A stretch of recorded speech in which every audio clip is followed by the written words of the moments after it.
दिन है मंगलवार, तारीख 11 जुलाई 2023 और आप सुन रहे हैं मजदूर जगत की खबरों का बुलेटिन वर्कर्स कनेक्ट रेडियो। आइए सुर्खियों से करें शुरुआत। उद्योगों के वार्षिक सर्वेक्षण में खुलासा, भविष्य निधि और बोनस देने वाली कंपनियों में आई है भारी कमी। हरियाणा सरकार को हाईकोर्ट की फटकार, कहा ठेका शिक्षकों को छुट्टियों समेत पूरे साल की मिले तनख्वाह। वेतन में बढ़ोतरी और ग्रेच्युटी की मांग को लेकर आंध्र प्रदेश में हजारों की संख्या में आंगनवाड़ी कार्यकर्ता हड़ताल पर। लग्जमबर्ग में कार्य संतुलन सुनिश्चित करने के लिए सरकार ने लागू किया राइट टू डिस्कनेक्ट। और इटली में औद्योगिकरण की मांग को लेकर इस्पात कर्मचारी एक दिन की हड़ताल पर। अब खबरें तफसील से। साल 2019-20 के उद्योगों के वार्षिक सर्वेक्षण यानी एनुअल सर्वे ऑफ इंडस्ट्रीज के हवाले से पता चला है कि मुल्क के संगठित क्षेत्र के लगभग सभी यानी 98.4% फैक्ट्रियों में ठेका मजदूरों से काम लिया जा रहा है और इनकी संख्या में लगातार बढ़ोतरी हो रही है। सर्वेक्षण के अनुसार वर्ष 2011-12 में संगठित क्षेत्र में ठेका मजदूरों की संख्या कुल 36 लाख थी, जो साल 2019-20 में बढ़कर 50 लाख हो गई। इसके साथ ही यह भी पता चला है कि कंपनियों ने भविष्य निधि यानी प्रोविडेंट फंड, सामाजिक सुरक्षा और बोनस आदि देना बंद कर दिया है। साल 2011-12 में 73% कंपनियां पीएफ दे रही थीं, जिनकी संख्या 2019-20 में घटकर 67% हो गई। वहीं बोनस का भुगतान करने वाली कंपनियों की संख्या 64% से घटकर 55% रह गई है। रिपोर्ट से यह साफ हो गया है कि श्रम बाजार की स्थिति कोविड महामारी आने से पहले ही चरमरा गई थी। पंजाब और हरियाणा उच्च न्यायालय ने ठेका शिक्षकों को अवकाश अवधि के लिए वेतन यानी वेकेशन सैलरी का भुगतान न करने के लिए हरियाणा राज्य सरकार को फटकार लगाई है।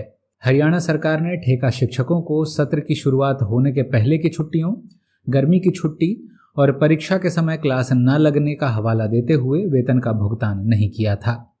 हालांकि स्थायी शिक्षकों को इस अवधि के दौरान वेतन मिलता है। कोर्ट ने माना कि ठेका शिक्षक समान काम के लिए समान वेतन और अन्य सभी लाभ पाने के हकदार हैं। सपना बनाम शिक्षा विभाग हरियाणा राज्य के मामले में फैसला सुनाते हुए न्यायमूर्ति त्रिभुवन दहिया ने सरकार पर 50,000 रुपए का दंड भी लगाया है और राज्य सरकार को 6 सप्ताह के भीतर बकाया वेतन का भुगतान करने का आदेश दिया है। आंध्र प्रदेश में हजारों की संख्या में आंगनवाड़ी कार्यकर्ता कल से हड़ताल पर हैं।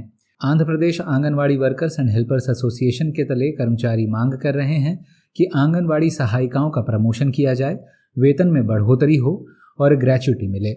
साथ ही बीमार पड़ने पर छुट्टी यानी सिक लीव और बिलों के समय से भुगतान की मांग भी जोर पर है। चलते हैं अंतर्राष्ट्रीय खबरों की तरफ।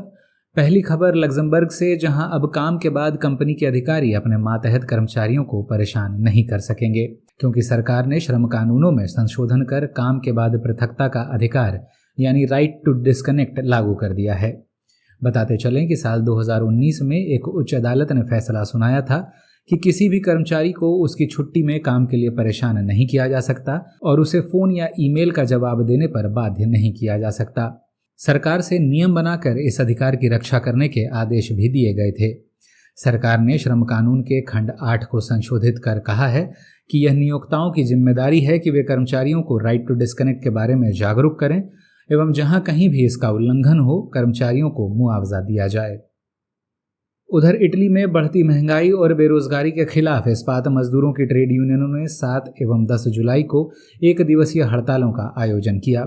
इस्पात मजदूरों की 3 बड़ी यूनियनों FIM, FIOM और UILM ने सरकार से मांग की कि मुल्क में औद्योगिक नीति का विकास हो, जिससे रोजगार के नए अवसर पैदा हो सकें। साथ ही यूनियन ने यह भी कहा कि निजी कंपनियां उत्पादकता और श्रम कानूनों के पालन की कसौटी पर खरी उतरें, इसलिए जरूरी है कि सरकार इन कंपनियों में अपना दखल बनाए रखे और विनिवेश कम करे। इस अंक में बस इतना ही। मजदूर जगत की ताज़ा तरीन खबरों के साथ शुक्रवार को फिर होगी मुलाकात। तब तक के लिए दें इजाजत।